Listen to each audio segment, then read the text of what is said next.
सूरज आ गया क्या बोलूं बहुत बहुत स्वागत पूरे दीदी हर चीज में स्वागत है बीच में पीढ़ी पर पीढ़ी का स्वागत है ये नहीं बनाया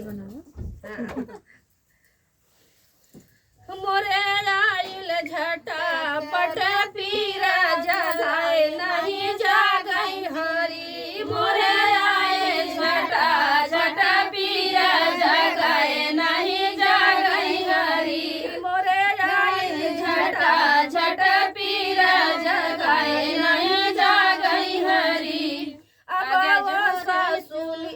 अब वो सासुलिया जिरे कोटी ननद खर बोटी तब नहीं जागई हरी अब वो सासुलिया जिरे कोटी ननद खर बोटी तब नहीं जागई हरी मोरे आई धरा धरा पीर नहीं जागई हरी मोरे आई धरा धरा पीर जगाए नहीं जागई हरी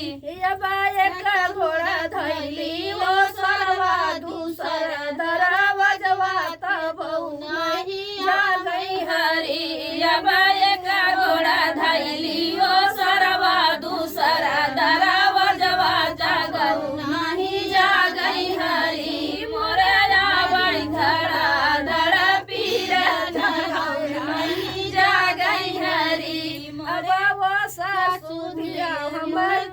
अब वो सासु दिया चिरा कोटी ननद खरा बोटी तब नहीं जागई हरी अब वो सासु दिया चिरा कोटी ननद खरा बोटी तब नहीं जागई हरी मोरे आवाई धरा धरा पीर नहीं जागई हरी मोरे आवाई धरा धरा पीर